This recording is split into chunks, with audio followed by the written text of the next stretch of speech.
Denise, Jackers, guys, I'd like to say, it's been about 5 years now that they've been coming to our table, talking to us about Enbridge. Right from day one, we told them, no. We told them that no pipeline going to come through our territory and wreck the territory that we have today. We're talking about the children. We're not talking about these children. The children that they have, the great-great-great-grandchildren, they want to walk on the same territory their ancestors did. And that's what we have to try to preserve, is our ancestors. When they walking on the territory, they want to keep it for the rest of their generations to come. About a month ago, we had a meeting with Enbridge in Smithers, and they came up, and I told them, we don't want to talk with the monkey. We want to talk to the organ grinder. There was two ladies. They looked at me and they said, so we're monkeys. You know, I should have told her then, you know, if the shoe fits, wear it. But we try to be respectful to everybody. But, you know, when we have to deal with companies like this, every time they come to our table, they send different people. Every time we see the Enbridge, that's the only thing that comes through that door is Enbridge. The people behind it is all different.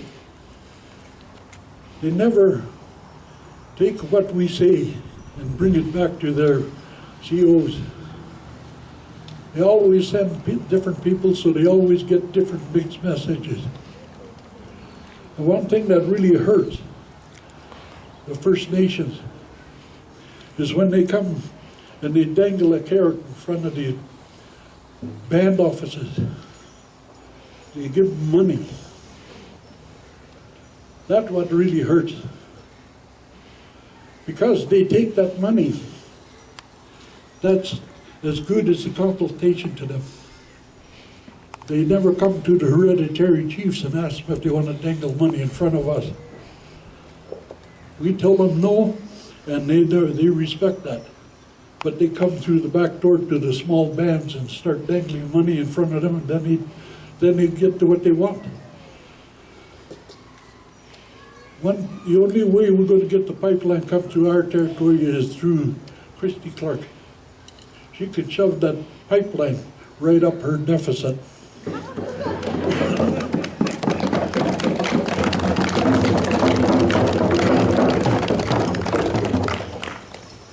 We have an opportunity today to voice our opinion, to voice to our people that don't really understand what pipeline means to people. That pipeline going to come right straight through the two reserves here, Burns Lake Dam and Wyoming, right adjacent to those two reserves. And then they go across the channel. They said they're not going to go through the channel, they're going to go under.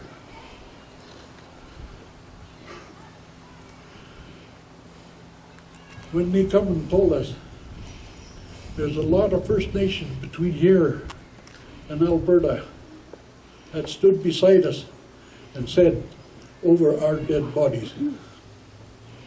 We didn't say that, they did.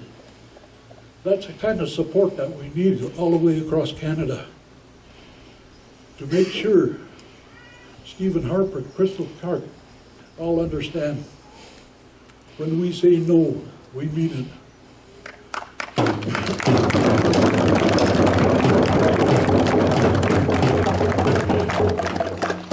About 5 years ago, we were up at the Teltan country. We stopped.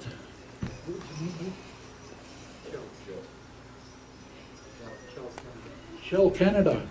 We stopped them from drilling. They wanted to do coal bed methane up there. We managed to stop them. But now industrial metals are coming back. They're going through a different route to get to where they want to start drilling. They're asking for our support. It would be nice to see if we could get some people to go up there and stand beside them. The Wet'suwet'en chiefs went up and stood beside them when we stopped them at the gate. We camped there for 2 days. We helped them. They said, whenever you have something coming up, we'll be beside you. So we have their support. The Chilcotin, we went down there, went to their gathering. We supported them on that Fish Lakes. Now they're going to support us on Enbridge.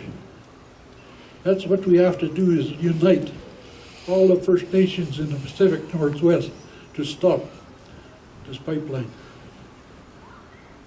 I want to thank each and every one of you for coming out today and standing beside us. Like everybody said, it's so important that our grandchildren, great-great-grandchildren, are not going to be able to walk on the same soil as we did. When the pipeline goes through, we lose that territory. We don't own it no more. The pipeline does. And Enbridge is just a transporter of that stuff that they want to bring through there. If there's oil spilled, if a pipe breaks, British Columbia is going to have to foot the bill to pay for that, to clean it up. Not the pipeline, not the oil company, BC government. So we have to make sure that we say no to the pipeline. Masaicho.